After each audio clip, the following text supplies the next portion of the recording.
Okay, I think you can see me and hear me okay. So yeah, last video kind of emotional. Shanae passing away, and yeah, trying to make sense of year three is a bit interesting. While I was in year three, it probably made sense, but looking back on it, because I took some vacations for the first time in year three, it's kind of a weird one to put together. So I'll do my best and I'll see if I can remember all the parts. But anyway, so I was teaching at both schools, International House, which is the language institute that I started working at when I came to Tbilisi. I was also now working at New School, and it was going to be my first full year at New School, which is a private school, sort of rich kids in this part of the city called Bagabi. The one good thing about New School was that I got free Georgian language lessons. Now they weren't intensive or anything, but it was good, and I had hoped that several teachers from New School would do it, so we'd kind of have a group. But that was not the case. I was the only one, and I definitely wasn't the most dedicated student. So I definitely did not learn Georgian, but I picked up a few words and whatever. It's probably good for my brain on some level. So in terms of my original sort of discipline things, when I arrived to Tbilisi in 2019, like learn Georgian, run, keep yourself in good shape. I wasn't really running at this point, but obviously like so much hiking and playing volleyball, I'm not in bad shape by this point, by the beginning of my third year, but not really doing any running. I guess one interesting thing at the beginning of the third year is that I had my first visits from friends from other places. So first visit was Jakub, who's my Slovakian friend that I met in Buenos Aires at International House. And he's an awesome dude. And I guess I hadn't seen him since Buenos Aires, even though I think during one of the COVID lockdowns, we had like a Zoom call with the IH school, International House School in Riga. So I was talking to him and his then girlfriend Anna at that time, like, and their teacher friends, but I hadn't seen Jakub face to face in a long time. So he came to Tbilisi and he was going to do some hiking, but it was really awesome. We did some local hikes. He met Ross. I have some funny pictures of him lying on the hood of this sports car, walking down from Turtle Lake, shirtless. Yeah, Jakub, awesome. And we also went to Tbilisi Sea with Ross at one point, and Jakub and I actually went in for a swim, so that was cool. So it was good to see Jakub. He's an awesome guy, and I'm still in contact with him. It's great. I'll probably see him again fairly soon, actually. The other friend that visited, and this was sort of like simultaneous visits, like Jakub was a couple of days in advance, but then my friend Arnaud, who's my French friend from Buenos Aires, we always went to like the music concerts together in Buenos Aires, the like underground stuff. He came for a visit, and again, he wanted to check out sort of different parts of the country. So they kind of like their time visiting me kind of like intertwined like a puzzle. Like they didn't meet each other, but they were in Georgia at the same time, but sort of doing different things. So for Arnaud, we like checked out the city, of course, and we also went out and got like super drunk one night with these Georgians that he had met at some conference in Europe or something. And like, yeah, I was so sick. Like, we got home and I was like on the toilet for like 3 hours, just puking and like doing the other end, like just dying on the toilet, like way too drunk. I guess I was having all these cha-cha shots, which is like Georgian vodka, like Georgian grappa, and wine and beer and everything. And yeah, that's the drunkest I've ever been, and way too drunk. But I had to teach online in the morning in my apartment. So I think I got up after like 2 hours of sleep and I was like, dude, I'm totally going to throw up during this lesson online. So I actually had like a bucket next to me.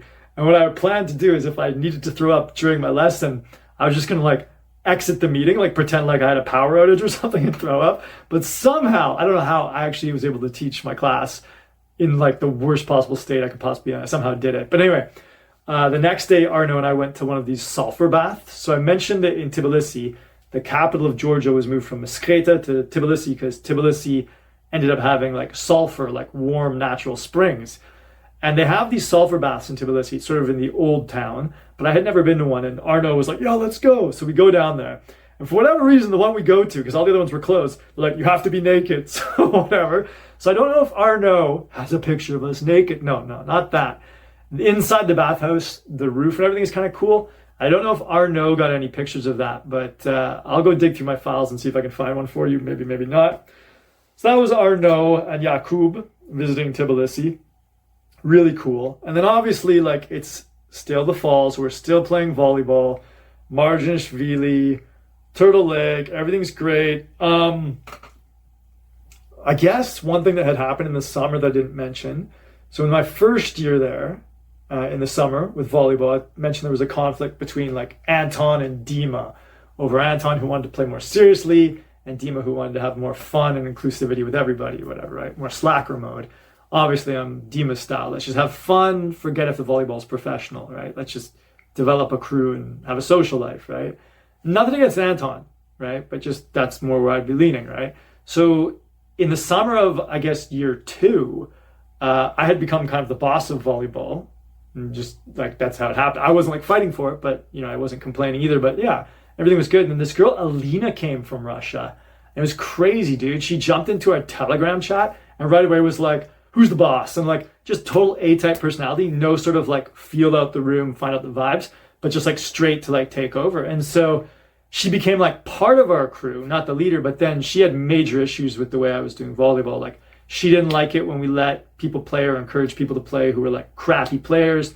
She didn't like it if our players were late and we just let people hanging out by the court would play. And then we'd let those people finish like the game before letting in the people who were like, she just wanted it like so strict. So her and I actually got into a pretty heated exchange on the court at one point, not really visible to everyone else, but between me and her, there was like, we were pretty angry at each other. And so she kind of fragmented the group a little bit. Like, we didn't actually have a full blow up and we talked it over, but like kind of fragmented a bit, but we could both go back and forth between the two groups. So whatever. And it wasn't a total fragmentation, it was just baby fragmentation. But anyway, in November, we switched to indoor from beach. And I think she kind of ran the thing indoor at this university called Sports University. Now, I was playing with that group. There's no problem, but I think she was kind of running things. I think. Or maybe there was like 2 days, maybe I was running one. I can't remember exactly, but she was also kind of like a boss at that point too. And Sergey and Anna decided to move to, Anna is another girl that I was hanging out with in Tbilisi as well, and she became Sergey's girlfriend.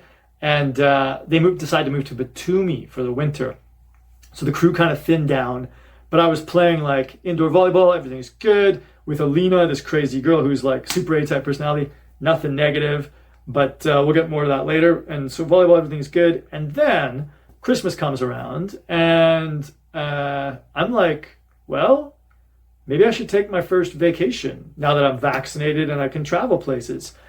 In my first winter, like 2019, 2020 Christmas, right away when I arrived to Tbilisi, I had enough money. I debated going on a vacation at that point, right before COVID hit or anything.